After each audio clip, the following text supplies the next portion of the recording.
reception. I'm back to read another story today, but first, can you guess what animal is going to be the main character? I'm very fuzzy, and I make a big roar growl, and I hibernate in the wintertime, which means I go to sleep in a cave. Can you guess what I am?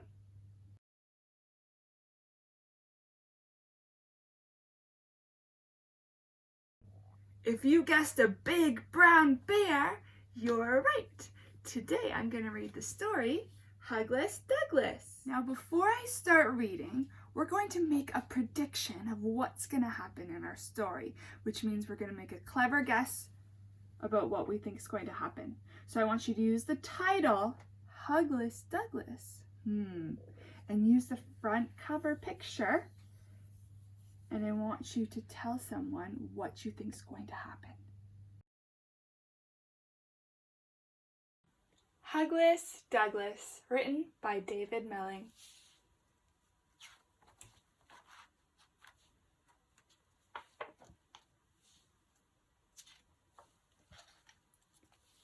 One spring morning, a big yawn came from the back of a deep, dark cave. It was a young brown bear, and his name was Douglas. The author wrote that it's going to be a spring morning. When Douglas goes out of his cave, what types of things will he see outside? What will the trees look like? Will there be any flowers or bugs, or what kind of animals might he see?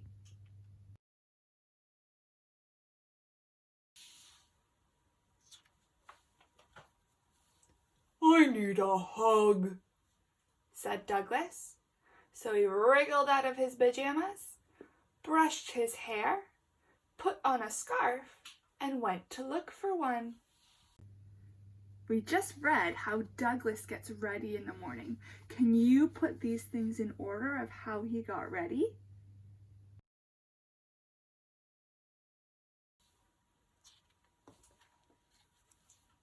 My best hugs are big, thought Douglas. So he went up to the biggest thing he could find, wrapped his arms all the way around, and gave it a squeeze. It didn't feel quite right. Oh, grunted Douglas. It's a bit too heavy.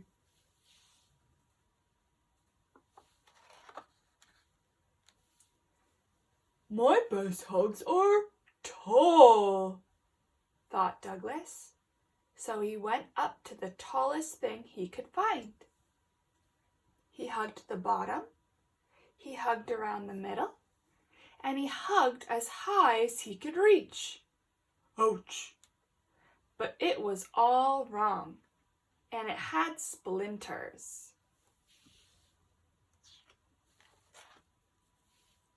My best hugs are comfy, thought Douglas.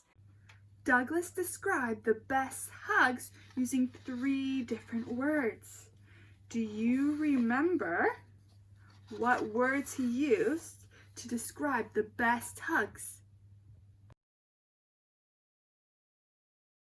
And he trotted towards a cozy-looking bush. He cuddled the bush, but something felt very odd. The leaves quivered and trembled and ran away.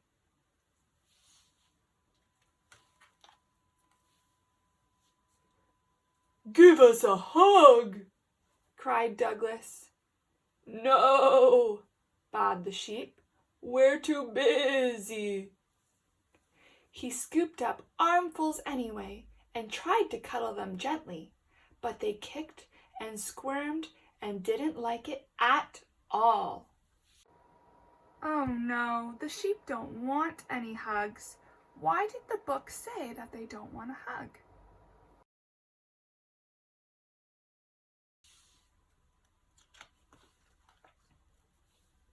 Poor Douglas. Why can't I find a hug? He said. If I want a hug, said a wise owl, I sit in my tree and...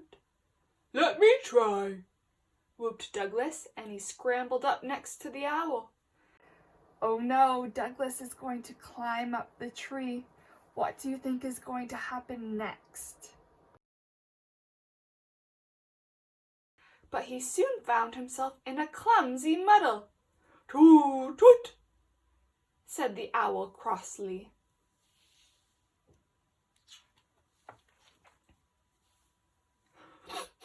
I only wanted a hug, sniffed Douglas. Perhaps there's one down here.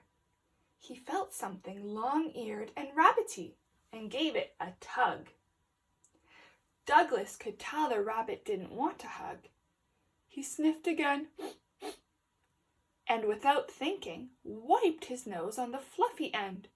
"Excuse me!" shouted the rabbit. "Put me down!" "I only wanted a hug," sniffed Douglas. And he sniffed again, and without thinking he wiped his nose on the fluffy end. Why is the author saying that he's sniffing and wiping his nose? What does that mean he's doing?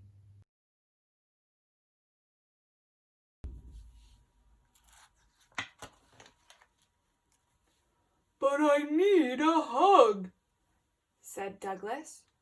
and I can't find one anywhere. Oh, I see, said the rabbit kindly. Come with me. She took Douglas by the paw and led him round and about. Can you use your predicting skills and guess where do you think the rabbit's taking Douglas? Where do you think he's going? And is he going to see someone?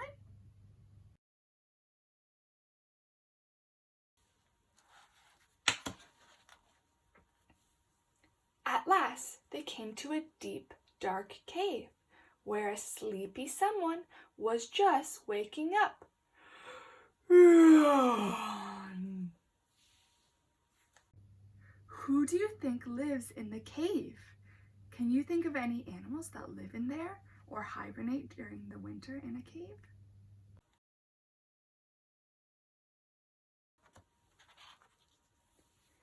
Douglas peeped inside.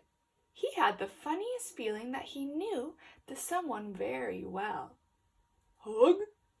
Asked Douglas, and ran as fast as he could towards his mum. Come to think of it, my best hugs are from someone I love, said Douglas. Do you think the book has a happy ending? Why or why not? And he snuggled into the biggest, warmest arms he knew.